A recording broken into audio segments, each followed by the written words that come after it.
Educating.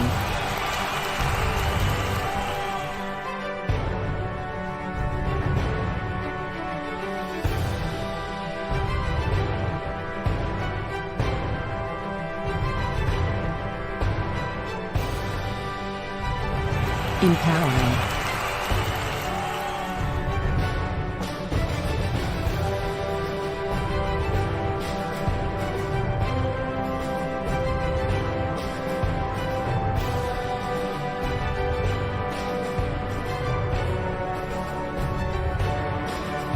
Entertaining.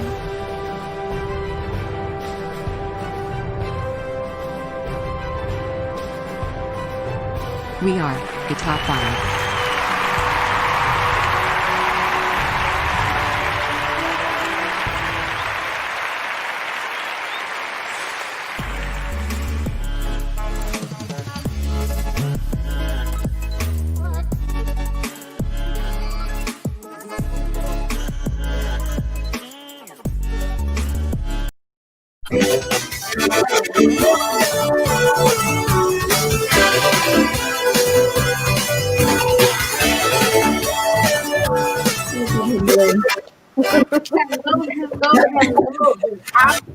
Happy Sunday, everyone.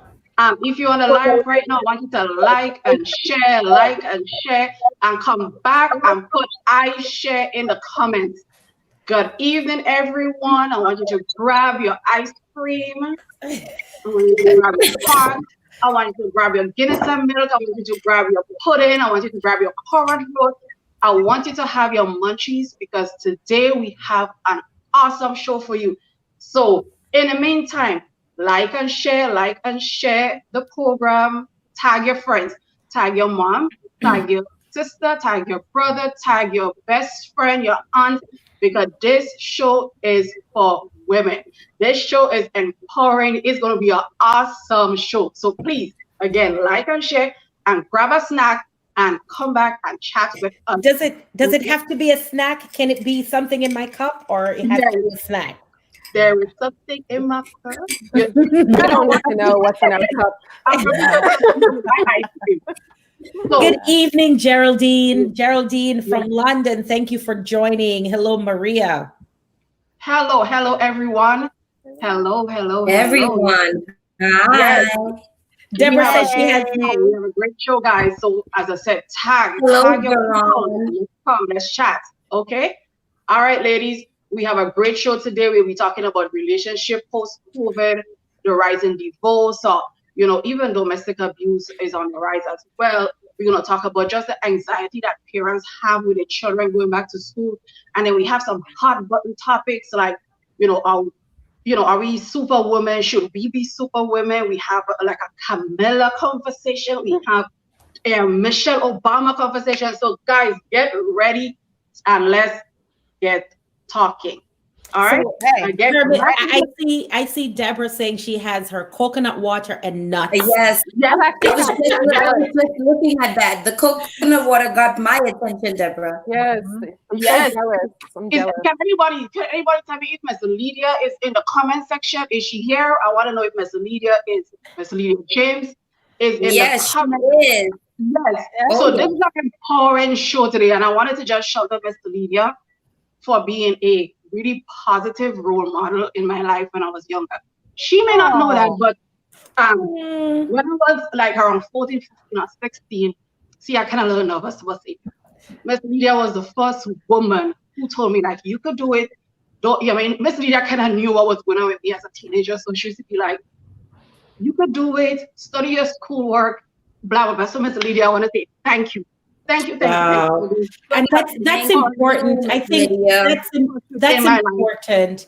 That's important to see women lifting up women. I love that. I really exactly. Shandy Carriben, sorry, I like that. This is my sister. She has Shandy Carey. Happy birthday, Tessa. So guys, let's jump right into the show. Let's talk about our relationship post-COVID, pre-COVID, during COVID. Has the dynamic changed? Has anyone seen a change in their relationship since COVID started? I don't know. My husband is just always in the house. I don't know if that's bad or good, but we're always in the. Oh, I don't know. We're always in the house. I'll leave it at that. You're living together. I know you're living together. Well, as you guys know, I'm in a long living together. So my dynamic is so much different. So we spending more time together is a plus. So I'm not sure, but I was thinking like if he was here, I probably would want him to be here because I just realized I think I'm clingy. I'm like, I think I'm clingy because I think I would still want him to be here, being all up under him if he was still here. So I was like, I think you're clingy, girl. You're clingy. So mine hasn't changed that much. Just our conversation has expanded into what if something happened, what if conversations. So anyone wants to share their relationship dynamics since COVID? I would say that mine pretty much stayed the same, but I feel like things that I would do by myself, like going grocery shopping, now it's like we have to go together. So our monthly trips to like Costco were like a big event, and it's like all these little things that I might run around and maybe do by myself. He would come before sometimes, but now it's like every time it's like, okay, we're going shopping. Let's go shopping. Let's go this. And he's very patient. So he never rushes me and things like that, which is very good. So I would say for me, I think knowing that you're home all the time, and then when somebody goes out, it's like, listen, it's 7:00 and it's almost 11 now. When you coming back? What time you getting back in the house? Because you're spending too long outside. It's like you need to be here because we don't know what's out there. So hurry up and do what you have to do and get back home. Oh, I do that with my kids. I do that with my kids. Like, hurry up and come back in. Yeah. He'll just get a text that says it's time. And he knows what that means. It's time to, like, whatever you're doing, try and wrap it up because you need to come home. So, yeah. Okay, I want to say hi to Jem. I see Jem is came on here. Like and share. Thank you guys for joining us today. We are talking about relationship pre or post COVID. We are talking about the high rate in divorces that is occurring and domestic violence being on the rise during COVID. Does anybody have any friends that is getting a divorce because of COVID or broke up or didn't want to be together? No, I don't have any friends that are getting a divorce, but I have colleagues who practice family law, and their business is ticking. Whether there's a lot of controversy with child custody, because now remember the child is going from home A to home B, and I'm curious to see what our audience is experiencing, because there's one spouse saying, I want to change these custodial orders because I don't think home B is safe for my child, or that the child should be going back and forth between homes. So I know there's a lot of that going on. I don't know about a lot of divorces, but I know there's a lot of tension with the custody of the child. Where should the child go and things of that sort. Right. Okay, so I want to say hello to Jem Romero, Vera Noel, Keisha, that's my sister, that's my cousin, Victoria. Welcome to Top 5. And if you guys do not know, this is season 1, episode 4. So if you missed 4 episodes already, go back and look at it. Okay, so so let's just. I wanted to chit chat about and I know domestic violence is a really touchy subject, but I wanted to touch on.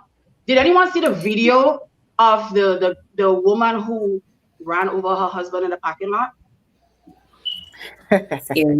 I saw some of it, but I think we should also share it a little bit with our audience that maybe they haven't seen it. Disclaimer. Disclaimer. Just be mindful. Some people are not able to take all of that. So just prepare yourself for it. Now, I mean, we can share it by talking. Oh, we're posting it. Oh, I didn't know that. I thought we were just going to talk about what happened. My bad. Okay, we had a little video. I'm sorry. Sorry about that. Yeah, but I saw it. I didn't look at everything because me, myself, is a survivor of domestic violence. So it was very hard for me to see the video because I was listening to exactly what she was saying. And she was saying things like, like I had it with you, it was 18 years of this, you're selfish. So I knew from the little clip that I watched that she was a woman who was tired and fed up of her situation. Because I know when I was tired and fed up of my situation, I took action. Because it brought me back to the place, like, when do we, as women who are in abusive relationship, get tired and fed up and say, this is it? And I know it was when my husband, he decided to go on a trip in Canada with his girlfriend. And I said to him, if you take that trip, when you come back, you'll have no place to stay. And he said, well, I don't want to come back to your apartment or whatever he was saying. But at that time, I made up my mind. I was sick and tired of the disrespect. My money was straight. My plan was in action. So I had the confidence because, you have to have a plan to leave. So I was like, okay. Yes.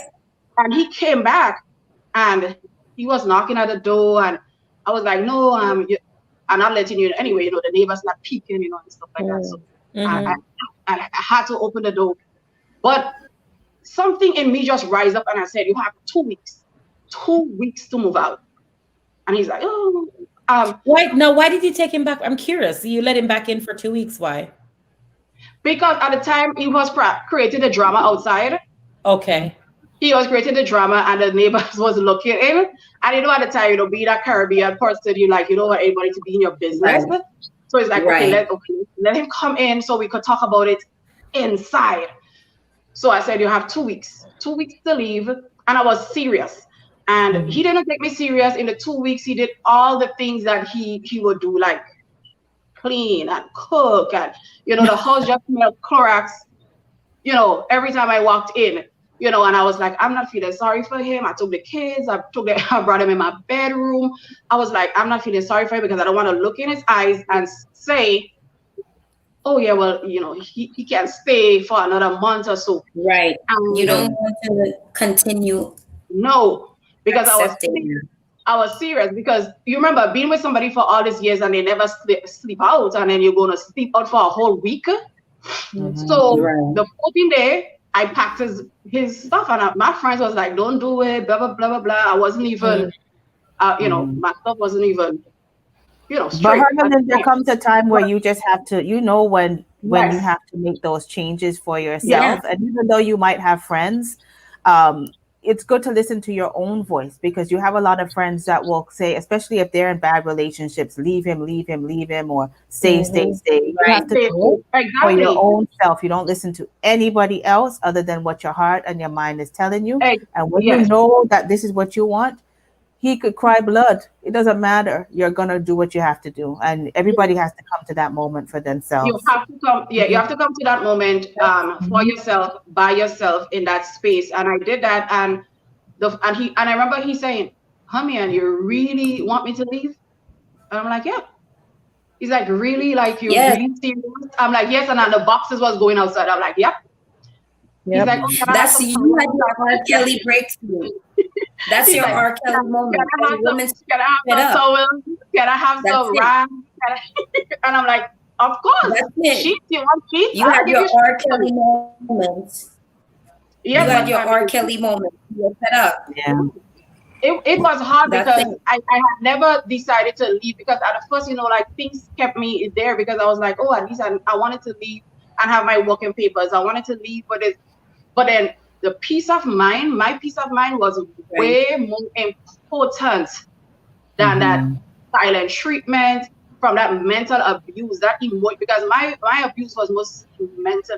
So it was using, manipulation to control my mind. And I felt that I was going crazy. And I was like, oh my God, like I'm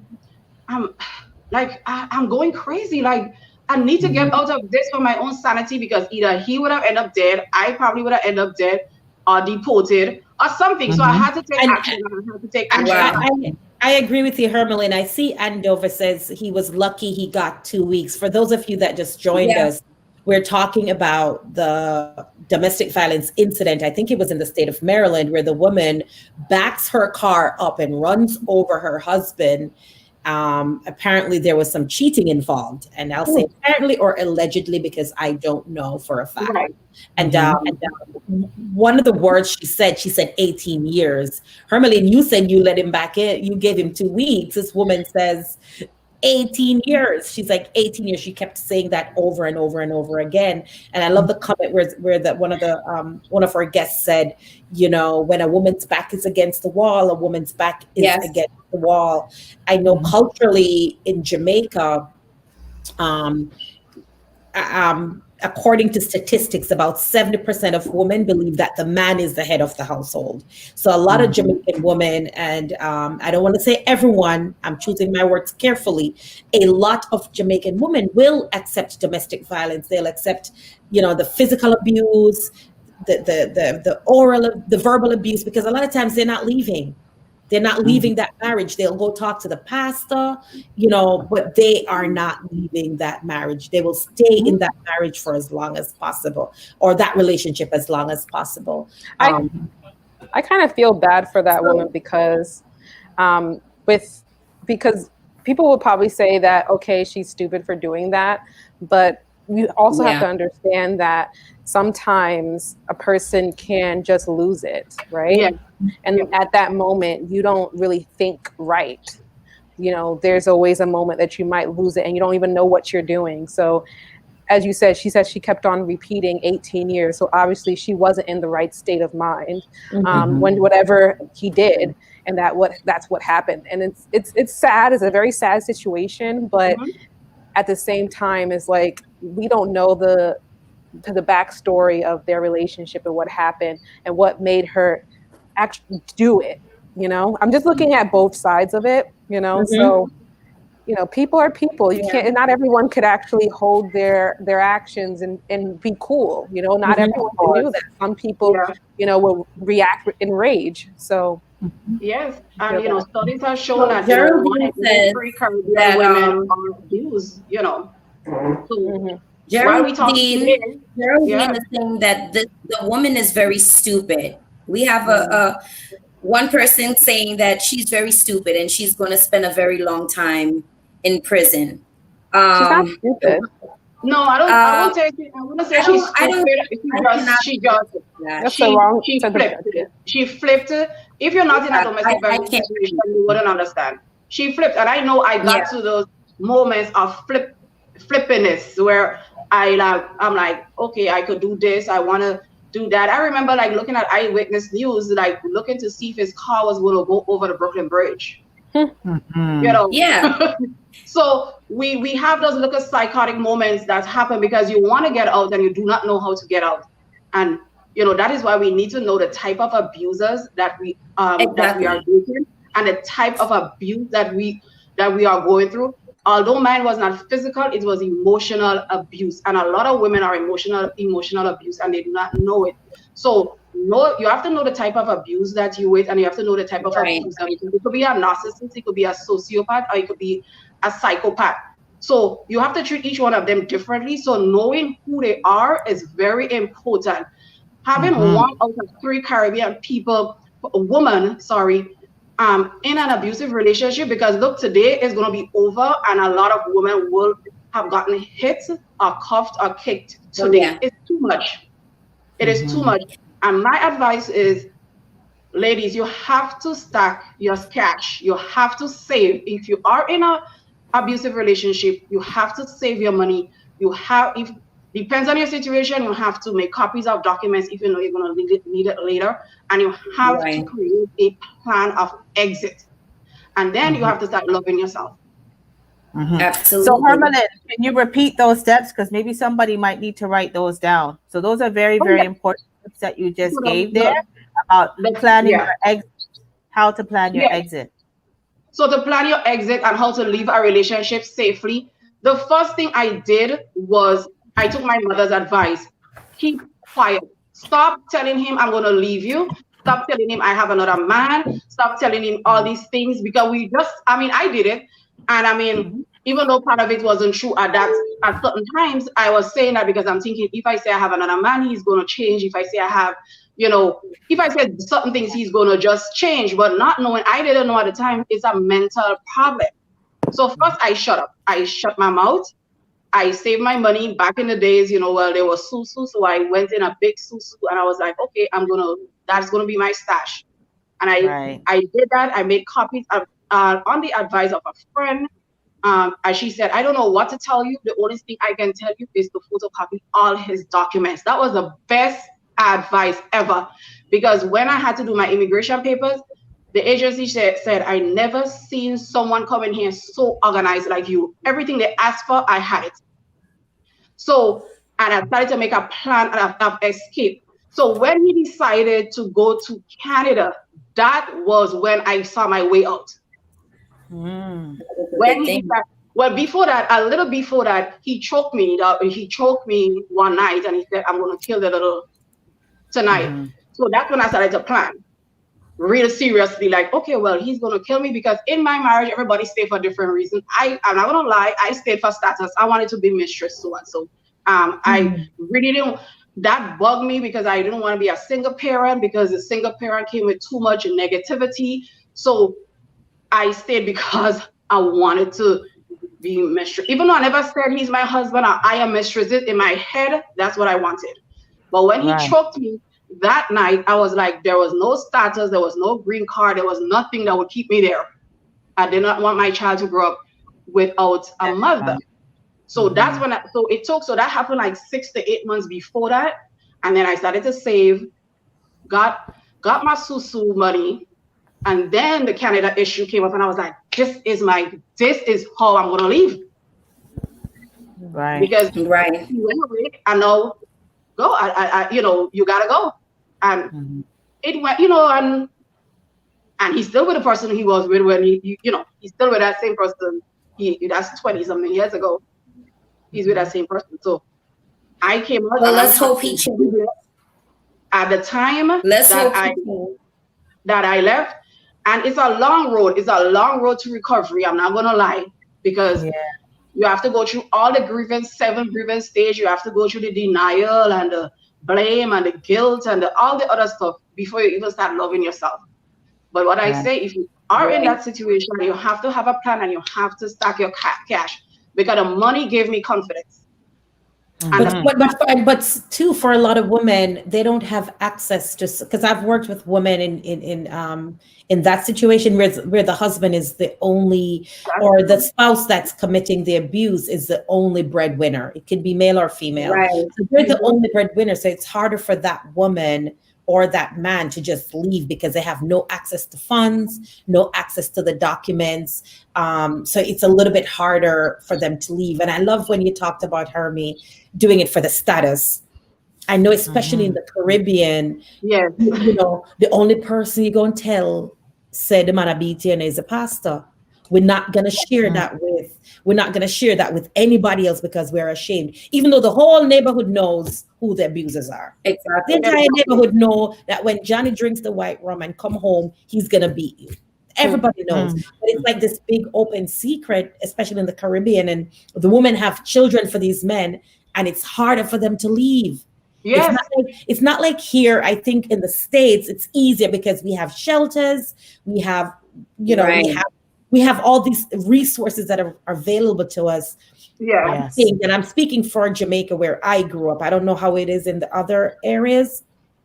It's harder for a woman to just pack that bag, grab 7 kids and leave. Where are they going? So it's easier said than done for the Caribbean woman. That could be in America we have the resources. We have way more resources that we could, even though I didn't take advantage of the resources because I was still scared. I was still in this Caribbean. I don't want to see anybody I know in the agency or wherever. Exactly. I was like, I don't want to see anybody. What if someone else see me? Then the whole Grenada is going to know that I'm here trying to seek help. So that kept me back from probably even moving earlier, in a relationship. Right. But Geraldine is making a good point. She said my grandfather left my grandmother with 8 children and she had to learn to survive. So yes, sometimes the men do leave. Even though they are the abusers, they end up leaving. That is true. And I think that is where that superwoman syndrome comes in as well. We be superwoman and then we get burnt out. So, like, what do you guys think about, the superwoman? Like, everybody played superwoman in their relationship. I know I have. I don't really like the term superwoman, to be honest, personally, because it puts a lot of pressure, expectations on you. And sometimes as women, we think that we could do everything. So the term superwoman could make you feel like you have to be that wife, be that housekeeper, be that businesswoman, be all of these things to be felt accepted. So the term really doesn't really sit with me that well. I feel like, you could still be good enough at what you do. You don't have to be perfect. And the superwoman complex is more so like to be that perfect person that you could do all things. So that's just my opinion. You are right, Victoria. I think so, because I was looking at an episode of Waka Flocka and his girlfriend, and he expect her to do everything, take care of the kids, take care of the house, take care of him, and still pursue her music career. And he has, like, to me, also sympathy on what she have to do. He's like, just prioritize your life. Like, you're not prioritizing your life. If you prioritize your life, then it's going to be easier, So like I was saying, like, it's so crazy because it then like you want to be everything. And then on top of that, if you're married or in a relationship, you got to be the provider when it comes to your spouse sexually. So you have to be good at that too. So it's just too much. Like, I just feel like, we're not perfect, so.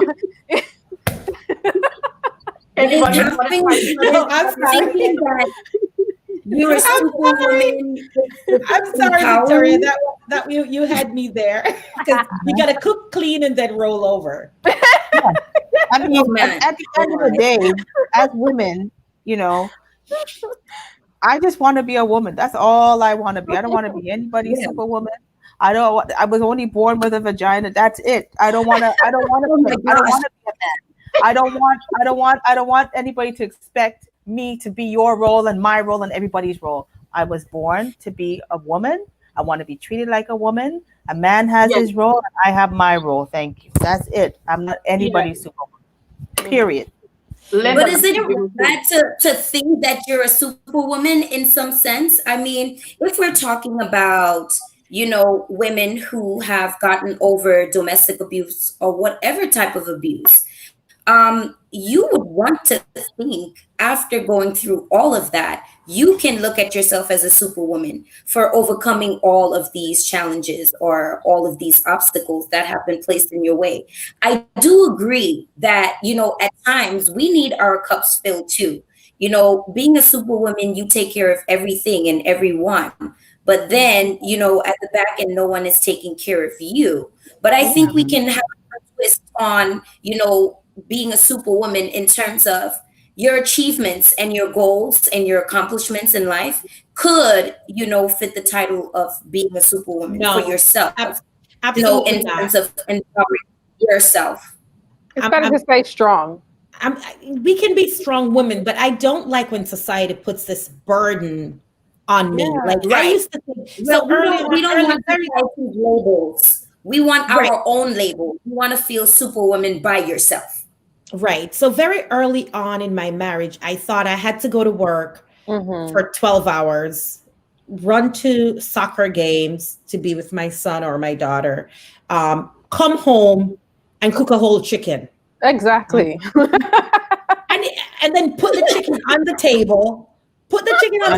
And then miraculously clean up after everybody. Exactly. It's okay for the house to be messy. That dirty plate is staying in the sink, because I felt like we were raised as Jamaican, where we wash, cook, clean, and do everything. And I despise that word, you're strong, or I despise the word, I'm not your soup. There's a song that goes, I'm not your soup. I love that song. Yes, I know that song. Yes. And I used to be nervous. Oh, let me do it. Or if I don't do it, some other woman will do it. You know what? Let her help me out. Exactly. Help me out. If that's the only reason why I should be doing it, I'm not doing it. Just because she's doing only the housework, nothing else. Help me out in the kitchen alone. Around the house alone. So that's it. Anybody chiming in in the comments? Yes, we have. Timon. I was a superwoman. I did it all by myself. Way to go, Lydia James. Lydia also posted that she also went through domestic violence and Yes. he left and she's celebrating that. I also want to wish happy birthday to Tamika Rogers. She signed on earlier, one of our regular supporters. So I want to wish her happy birthday. Okay. Happy birthday, Tamika. Happy birthday. Happy birthday. I want to say happy birthday to my sister, to Maria. She's there in the beginning somewhere. Happy birthday, sister. And for those that are just joining us, we're talking about domestic violence during COVID. We ask you to continue, like, and share and support us. Hermie, Yes. what's that link where they can support us, Hermie? The link is gonna come up at the end of the show, so we're definitely gonna post the links at the very end.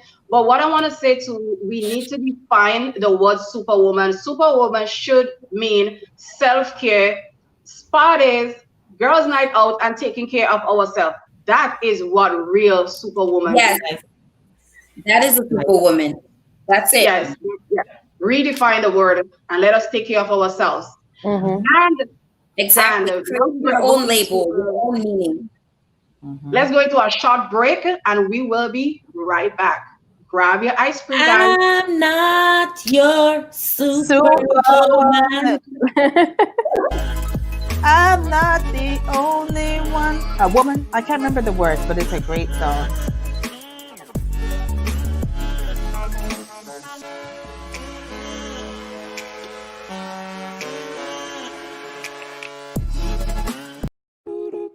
Hey, I got some good news for you. Looking for a passionate immigration lawyer with experience that spans over 2 decades? Someone trusted that served immigrant families just like yours? Well, look no more. Now you can benefit from her personal and professional experience. Diane Winter Funde. Schedule a consultation now and get assistance with your immigration journey. Specialize in adjustment of status, B1 business visa, B2 visitors visa, consular processing, deportation defense, naturalization, and more. Give us a call today at 813-815-3529. That's 813-815-3529 or online at winterimmigration.com. Attorney Diane Winter Funde. Law done differently. Hey guys, welcome back. Welcome back. Remember, you are watching Top 5, and it's not too late to like and share. Tag your friends, tell them to come because we are going to be talking about Miss Kamala Harris and colorism. So come on, guys, come on, let's talk. Let's have a conversation about colorism and Kamala. So since I'm a novice in politics, let's shoot at anybody. Just jump in here and let's talk. Do you have any experience with colorism? Victoria, we're gonna kick this one. Victoria, you start. I've never had an issue with colorism. I have, but I think this is a great topic for Victor. In talking about superwoman, Victoria, be our superwoman. Yes. Yes. So let's chit chat a little bit about your experience and what advice we could give the ladies or men out there about your experience with colorism. I don't have any stories about colorism because I think because of my career path, like I just really haven't been in corporate office situations a lot to experience that, or just I don't know. I mean, when growing up, I remember like the neighbors saying things like, "Oh, you see that fair-skinned one? She's gonna become a good, you know, her life is gonna be bright." But I didn't know that was colorism at that time. You know, the older people, you know, in the window, they see little girls walking up the street, and they're like, "Oh, you see that little black one? Oh, she will amount to nothing." So that's like the only experience like I ever had, like somebody comparing me with, you know, with either family members or friends and stuff like that. So because I thought for a long time, I just thought I was dark skinned anyway. Me too. I thought so. Until people that, "Oh no, you're this skin." I'm like, really? I am? I thought I was just like dark skin. Like, and even if I was dark skin, what the hell? Sorry, what the, you know, what? So I don't have any personal stories. I'm laughing, honey, because someone just said they saw a green man. What? I met a little green man one night. So I'm hoping that I'm pronouncing this person's name right. For Ted said, I met a little green man one night. Now, I think he's yeah, a tongue. I think that's a tongue comment. Tell him to post a pic. So, Yeah. so like yeah, I never, just taking a picture so we could see that. I never, well, okay. So growing up, I never experienced colorism. Never knew anything about, colorism. My dad is very fair. My mom, she's considered dark skinned. I never really knew the difference, to be honest. I just saw them as my parents, period. But, when I competed in Miss Jamaica Universe, that's when I experienced colorism. When I went to Jamaica, it was actually a really bad experience for me because that's when I found out that I was, it's kind of weird. It's like you're among your own people and then they're judging you based on your skin tone and you're seeing it. So you're seeing how they're placing people, like how they're favoring people based on skin tone and hair texture. So, and it's very weird because when I competed in New Jersey for the USA system, totally different. I was like, the minority of the group. There was not many Black females competing out of like 130 females. And I never experienced that. I excelled great, like really well in the United States. I hit top 5 out of 130 girls. I came second runner up. I've done a lot of good things here compared to when I went to Jamaica. I saw colorism so badly and it kind of turned me off and gave me PTSD for some time. So I still have a little PTSD, but from it, but yeah, I mean, it's very, it happens. And I feel like it's because of colonization, obviously, back on, slavery times, the reason why we have colorism. And I feel like it's a mentality thing and we have to change our mind first in order for us to excel. So I jokingly said at the top that I've never experienced it. So I didn't know what it was growing up because I was always referred to as a little Black girl and it was done with pride. Like, Right. I was a little Black girl and I owned being the little Black girl. But I do know in like elementary school or high school, the lighter the girls with the lighter complexion, they were more popular. They would get the employment like in the banks or in the tourist industry post high school, or they would go on, I don't know, they got the cuter guys too, right? Mm-hmm. So they were more popular. Fast forward to being an adult, even going home to Jamaica, I became very acutely aware of my color. And it's not race, it's about my skin, the skin complexion. It's how you're treated by and it's funny because when you go home, you take down your guard, right? Because you're home but then when you start entering different spaces, whether it's the nicer hotel or you have to walk into certain court settings, you're very much reminded that you are of the darker persuasion. And let me also add too, like the lighter complexion girls in Jamaica, they always became Miss World. And it's almost like they can do, or they went on to represent Jamaica as Miss Universe or Miss World. I think it wasn't until maybe a couple years ago that Davina, I think it was Davina Frederick, Victoria, you can correct me if I'm wrong. I'm sorry? Bennett. Davina Bennett, who was dark like me, natural hair, she went on to represent us, and every Black girl in Jamaica was blown away. And that's because our class the year before is the reason why we spoke out talking about colorism. And that's why it set forth that they were like, okay, obviously we need to get someone that, looks like what they're saying we're not picking. So it was a whole controversy. Remember, there's people suing the organization at that time. So, I mean, it's a lot, like I guess it happens throughout the Caribbean and it's in different forms, but basically the way how I experienced it, definitely through the pageant system. And obviously you said like the hotels, like we experienced that, me and my husband, we experienced that at the hotel, he's, like I said, he's a physician. So, and we experienced it. Like we had what you call it, VIP passes, and they treated him like he was nothing. And we paid for the VIP passes. Oh, caller. Yes, we do. Yes, we do. Caller, you can talk. Top 5 at 5. Can you hear us? Good afternoon. Hello, good afternoon. Good afternoon. Yes, I'm looking at the program and great topic. Hi, Yolandi, great topic. But you're speaking about colorism, and in the Caribbean, I'm a light-skinned person, so in the Caribbean, they look at you differently, and we don't understand it because we don't recognize it. But as we come in America, as a professional woman in America, colorism is there in different ways. Just like you go to the store, the way they recognize you, they will, even though you're a light-skinned person in America, they look at you differently. They treat you differently. As a professional woman that work in a wide field, in a highly professional environment, they look at you different because whenever you speak, even though they don't say to you that we're looking at you as a Black woman, you recognize now because we're more aware that people look at us and they see color.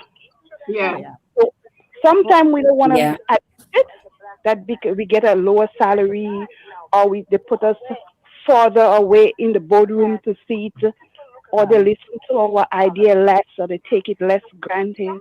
It's there. So it's important that we have to let our young people know, our Black people know, even though you are light skinned, yes, colorism is there in America. We must recognize it. Oh yeah, of course. Going to college, my grade always had to be better, and I had to work harder to get a better grade. People give you favors, as you know. A white person, a white girl might come in and flash a smile, and guess what? She starts competing with you for an A. She doesn't even deserve an A. Right. So yes, in America, color, they see our color. We don't recognize that they see our color, but white America do see our color, and I'm speaking like a professional woman. Yeah, and Corey. Thank you, caller. All right, you can go ahead and hang up because you're echoing in the back. So go ahead and we'll respond. But thank you so much for calling. And Corinne Bartholomew said she's a classmate of mine. Hey, Corinne. As she said, even parents treat their children differently as well, and that is so true. That's sad. Like I have two kids. One is dark skin and one is light skin. And even the older one, he brings up colorism in the household because he will say things like, "Mom, oh, you said CJ, he's gonna get better treatment. He light skin." And it's like I have to be having these conversations about self-confidence and being sure about yourself, and because I don't see the color, and he's like, "But Mom, no, I'm telling you, they're gonna treat me different. Like let Christopher go, let him go." And this is something, and he's a man, and this is something that is bothering him. Landy, I thought Landy was gonna. Let's respond to the caller. Let's respond to that caller. Landy, you were going to respond. Yeah, I was going to say that she brought up a difference that that was very good. She talked about how in the Caribbean there's colorism, but when you're in America, it's more of racism, and there's two different things. I would like to say from my personal experience, I grew up in Canada, and I used to be, I would say in primary school, a lot of times I was like the only Black girl in the room. And when I got to middle school, I had a few Black friends, but there was like one in every class. And it was a small school in a small town. And I don't know if it was the way that I was raised to always think that I'm all of that. My dad, I am the darkest one in my family. And I was always, told that you have nice skin and you're dark and you're nice or whatever. I never felt funny about who I was. But when I never felt self-conscious or negative about my skin color. I never really had people pick on me or point me out too many times. I had to fight a boy one time for making a bad comment. And I bet you won. I did it with my violin box. Okay, because I used to play violin. He said some kind of a racist comment, but I was the type of person, if somebody did something, I'm gonna hit it, face on. But when I got to high school, I had a really good friend, and her parents I don't know if she was born in Jamaica, but her parents were definitely Jamaican. And she was so self-conscious about her color, and she is beautiful. This woman now, she's like a top model to me. And she always was. She always had nice skin, really nice features, beautiful. But she always had this self-hate that she never liked herself. So when she looked for boys, like all the boys that she liked is either they had to be extremely pale or mixed or something, because she would never, ever date anybody who was dark or brown or anything. You had to be close to white. She hated herself so much that she started to use skin lightening, bleaching creams, and her beautiful skin became all blotchy. So she would have black spots and white spots, because I don't think that what she was using back then was as powerful as what they have on the market now. And so she didn't really do it too well. And because she had this self-hate towards her skin tone, all the other boys in the school would pick up on it. So they would make jokes about her color because they knew that they were digging her where it hurts. So she took it a whole different way. And me and her were not much different in complexion, but my mindset was like, yeah, I know I'm nice. And all the nice looking boys used to like me. And funny enough, most of the boys that I dated and men, usually most of them were light skinned. So I don't know if that's a thing about opposites attracting, but it wasn't a self-conscious thing that I'm able, because I'm dark skinned, I only have to date men who are light in complexion. It's like, whoever is nice to me and who I'm attracted to, that's who I would go to. And these are the people who generally came my way were usually brown skin or light.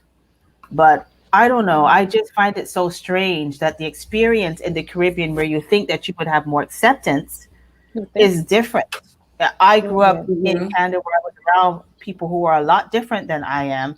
And I never felt really bad about my color. Yep. Me too. But think about it. Think about Sorry, it go ahead. like that. In the Caribbean, right? I'm not too sure if any of you experienced that, but in my primary school days, like when tourism was in season, you would see a lot of the children, like waving crazy to the white people, because, we were so, taken by them. Like, wow, they're beautiful. Look, they're different color. And it's like, somehow you don't see how that makes you look so inferior to them, or how you're making yourself look inferior to them. And when I came to America, and you realize that, okay, they come to your country and they smile with you. They look at you like, okay, you're the local person. So, we're going to treat you this type of way. But when you come here and you see how they're treating you, then that's when I realized, like, hey, something is different here.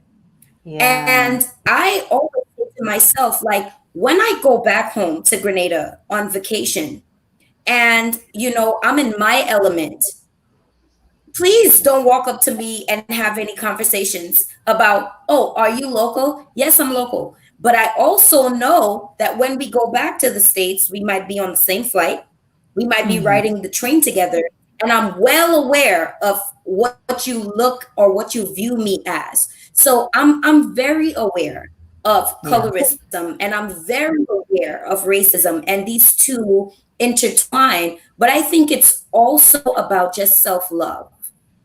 Accepting your color for whatever shade it is. I think everybody has a color. And I don't think the two intertwine, because one cuts differently. Oh, yeah. It doesn't intertwine for me. Well, when I'm in the United States, I have my guard up. I'm prepared. I'm ready for your comments.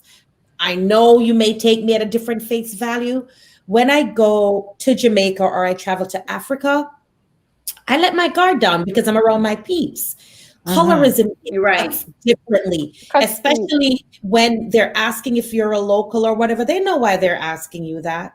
So for me, the two are not intertwined. I think they are mutually exclusive. Exactly. And one colorism cuts a little bit more. And I think we have to be careful to not confuse the two, because I know the caller previously said when she's in the boardroom with the white woman, that's not colorism, that's racism. That's racism, yes. That's racism. Yes, so I don't think but they intertwine in some way, in a sense, because you're seeing color, you're making that, racism. you know, It's racism. It's racism. It's Colleen, it's racism. Don't water it down. It's racism.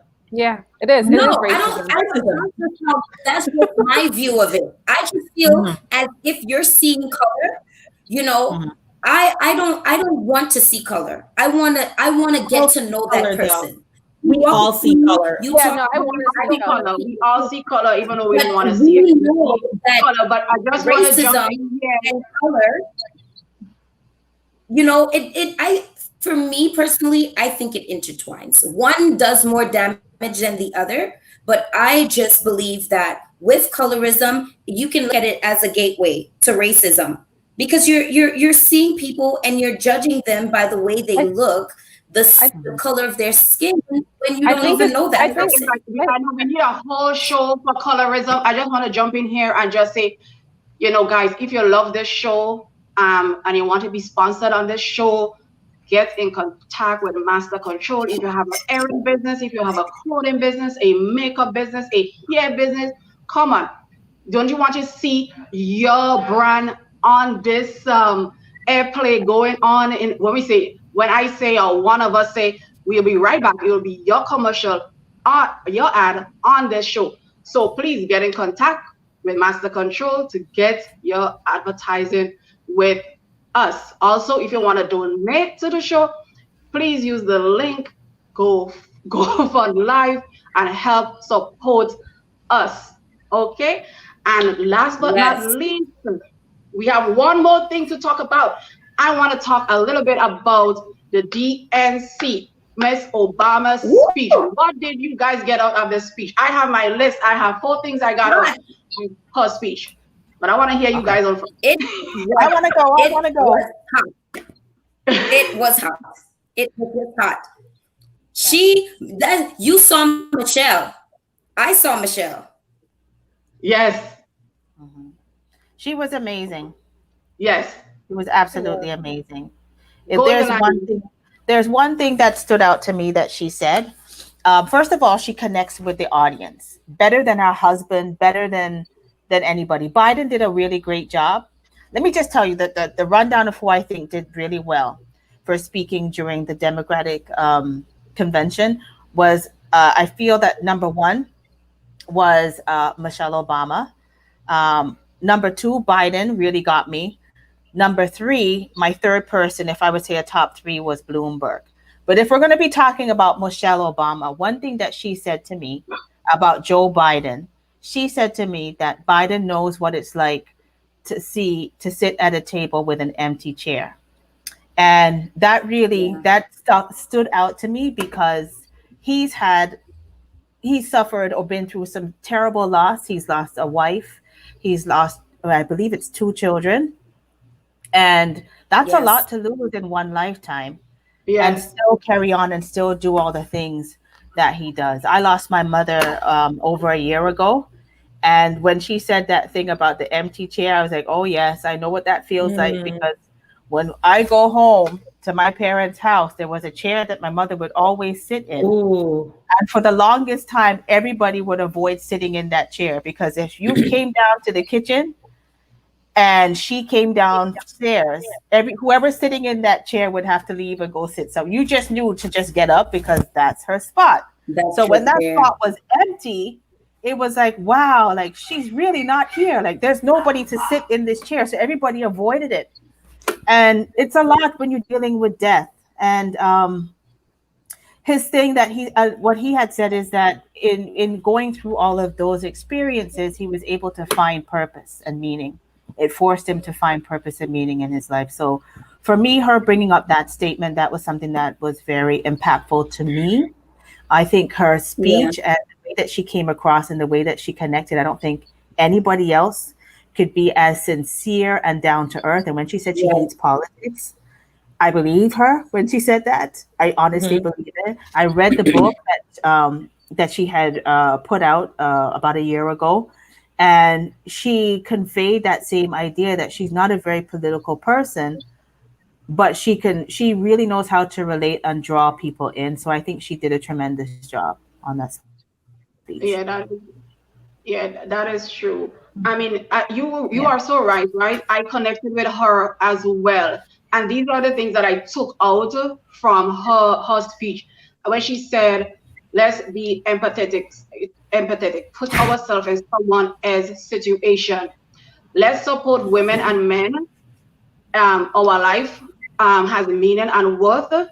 Reach out to someone, and we cannot continue to fake our lives away. And if you see something, say something. And that just played into what I'm doing with domestic like advocacy. I just felt like, oh my gosh, I'm going to read the 6 things every day, and put it in my life. I really did like those 6 things that she said. Anyone else? I think she was really she did a very good job in keeping us aware of the situations that are going on, because she said, one thing that I want you to take from my words is, if you think things cannot possibly get worse, trust me, they can. And I took it 2 ways. It's showing you the severity of what's happening in this country, and the need for us to go out and vote to get things changed. Because here it is, she's speaking to us as a mom, she's speaking to us as a woman, she's speaking to us as someone who has been in the situation. She's been in the White House, she knows how everything is working. And if she's telling us that things can get very worse if we don't get out there and create the changes that we want to see, then we have another thing coming. So I think that, she gave us the real deal, the real Michelle, telling us, listen, this is the time to get out there and make our votes count. And that's one of the things that stood out for me with her speech, definitely. Yes. I'll just say this: the Democratic Party needs Michelle Obama. Absolutely. They need Michelle for those disenfranchised voters, because remember, we came off of 8 years of Democratic leadership, and then the current administration came in and they're making things a living hell. But I think there's people in the middle who didn't have a great time under the Democratic Party as well for 8 years, right? So I think Michelle Obama was strategically brought in to woo those voters, right? Because there's some people who are going to vote Democratic no matter what. Right. And there's some people who's going to vote Republican no matter what. And then there's those in the middle that are just disenfranchised. Those immigrants who were promised immigrant rights under the Obama administration that didn't get it. Right? They're saying, wait a minute, do we want another 4 years off a Democratic Party when you promised us rights that we never got? Yeah. So they need a Michelle Obama to come in. And I read the book Becoming. I love her book, by the way. And I think she is poised. She is the most politically influential person on either side, whether it's the Republican Party or the Democratic Party. And the Democratic Party, the Biden-Harris ticket, they're going to need Michelle Obama out there in the field, getting people in the middle to vote for the Democratic Party. They're going to need her. And I think she did an amazing job. Her speech was amazing. I enjoyed it. I don't know if I enjoyed most beyond Michelle Obama. But I really, really, really enjoyed the former First Lady's speech. Wow, I'm gonna just be a little. I'm going to be a little shady. I cannot wait to hear Melania's speech. I'm just hoping that she remembers to not take any lines from that speech, because it was very well delivered, and we're talking about it now. I know what you mean. I know. Just don't do it. I'm just telling whoever's writing her speech, don't steal anything from Michelle's speech. We would know. Not this time. Oh my God. Oh my We God. need now. That is shade. That is Very sure. So we are at the end of our show. and I want to I want to keep talking. I know. We That was need more quick. time. So I That just is wanted to let you guys When you're know. having fun, time flies. I know. If you are a survivor of domestic violence, please join my group, the Caribbean American Survivors Empowerment Group, and where we can talk, we can laugh, we can share our stories, and definitely support you in whichever path you decide to go. And remember, go out and vote. I'm Yes. not your Go out and vote. superwoman. You're not superwoman. I'm a superwoman in my own way. Kind of Not girl anybody's superwoman. that Bye, you can bye. let Thank you, down. guys. and think Thank you that guys for everything is tuning in. Thank you, thank you, thank you, thank you, thank you, thank you. We appreciate you. Come again next week. Like and share, like and share. Tune in, guys. It's gonna be fun. Yes. Join us next week. Trump and his wife's life. Trump and his wife's life. Bye, bye, bye, Bye. bye, Maria, bye, Miss Media, bye, Chastil, bye, Veron, bye, everyone, Miss Geraldine. Bye, Jenny. Thanks for calling in.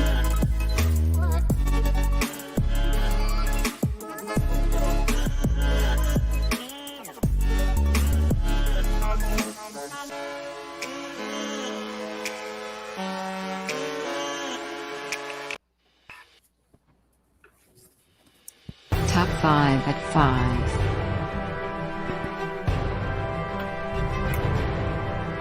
Educating.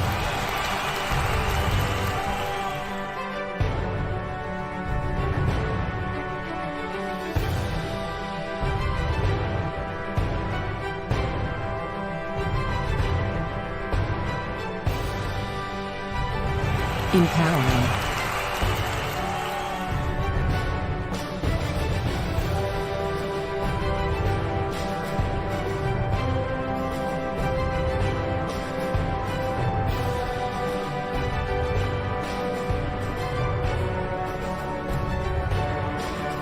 Entertaining.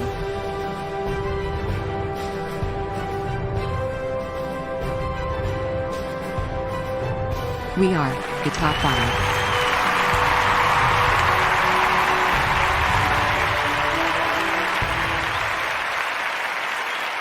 Do you emoji?